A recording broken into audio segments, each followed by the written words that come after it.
aproveitando que você comentou do Joaquim, né? Aham. Ainda um bebezinho. Tá com qual idade agora? Ele vai fazer 6. Falei 6 meses, né? A mãe não sabe a idade do menino. 5 meses. 5 meses. Mas meses é difícil. Mas aproveitando assim, o Joaquim, e né, a idade do Joaquim, ainda um bebezinho de 5 meses. E o João, que foi, né? O João hoje já tá com 6 anos. 6 anos. Eu queria, assim, que você trouxesse pra gente o que, naquele momento, né? O João ainda um bebê. O que chamou a atenção para você para começar a suspeitar de alguma questão no desenvolvimento do João que precisava de uma atenção maior? E hoje no Joaquim, né? Aproveitando também que são momentos distintos, inclusive pela sua experiência, né? De 6 anos, Sim. de lá para cá, já né? Estudando, já cursando doutorado, mestrado concluído. Como que é essa percepção lá atrás do João e agora com o Joaquim? O que chamou a atenção do João? Assim, acho que isso contribui muito para as famílias também. Sim.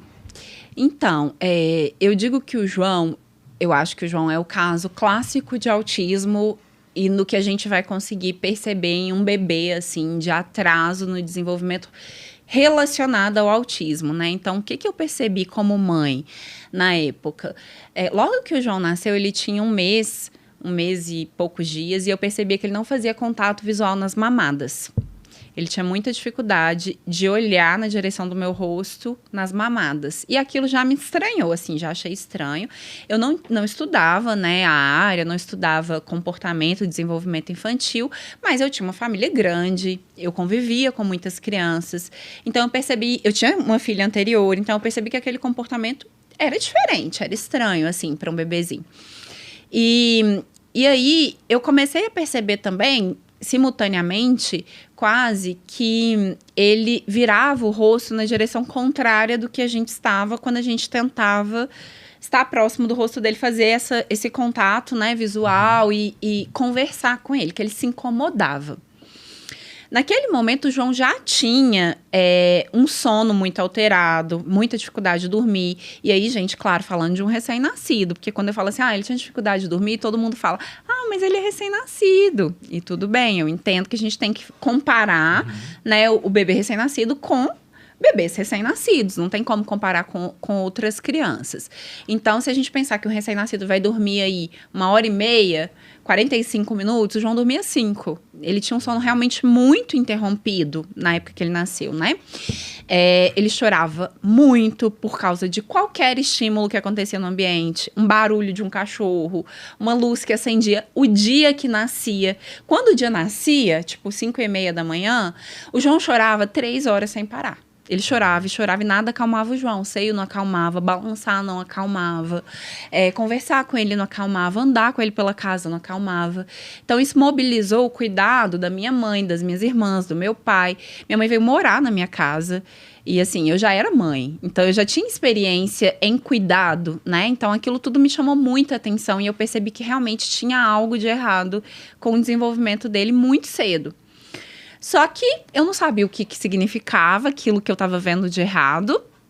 E também não sabia para onde ir.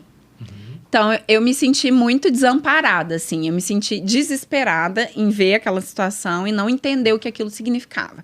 Eu lembro que eu conversei com a pediatra do João e que ela até tentou me dar um acolhimento, assim, naquela minha angústia, né? O João tinha 1 mês e meio, eu falei com ela, olha, o João me odeia. Ele odeia viver. Eu usei exatamente essa frase. Falei, ele me odeia, ele odeia viver e ele odeia estar no mundo. Porque essa era a sensação que eu tinha, que ele odiava estar no mundo. Ele odiava estar aqui, nessa realidade. Que ele tinha odiado sair da minha barriga. E que ele não me suportava. Porque ele ficava irritado o dia inteiro. O dia inteiro. E assim, existe um vínculo, né, que o bebê tem com a mãe, principalmente, que acontece muito rápido, né, de se acalmar quando ouve a voz. Na verdade, logo que o bebê sai da barriga, ele já tem uma tendência a se acalmar ao ouvir a voz da mãe, a vir para o colo, né, e diminuir o choro, pelo menos reduzir aquela quantidade de choro, porque isso é filogenético, é da nossa espécie, Exato. É para proteção da espécie, né, para preservação. Então, são habilidades socioemocionais que ele não tinha. E eu achava que ele me odiava por causa disso. Eu falava, por que meu filho não se acalma quando ele vem pro meu colo, pro meu seio? Isso me gerava muita angústia, né? E eu acho que o que mais me gerou angústia foi não entender o que isso significava e como ajudá-lo. Porque foram muitos meses, né, até eu conseguir realmente entender como ajudar o João. Então, isso eu acho que foi um ponto, assim, de maior desespero meu na época, né? De não saber como ajudá-lo. E aí, assim, o tempo foi passando, o breve tempo foi passando, né? Então, ele ainda com meses, e aí eu percebi que ele não sorriu no tempo que as outras crianças sorriem, que ele não gostava de interagir com a gente, que ele não gostava de ser tocado. Mas foi ao longo do tempo que essas outras coisas foram ficando mais evidentes para mim. Até que João nasceu em fevereiro, no dia 2 de abril, começou a circular a campanha de conscientização do autismo nas redes sociais. Sim. E aí eu vi um vídeo da Andrea Werner sobre autismo em bebês. Aí eu falei, meu Deus, isso é autismo e isso é autismo em bebês.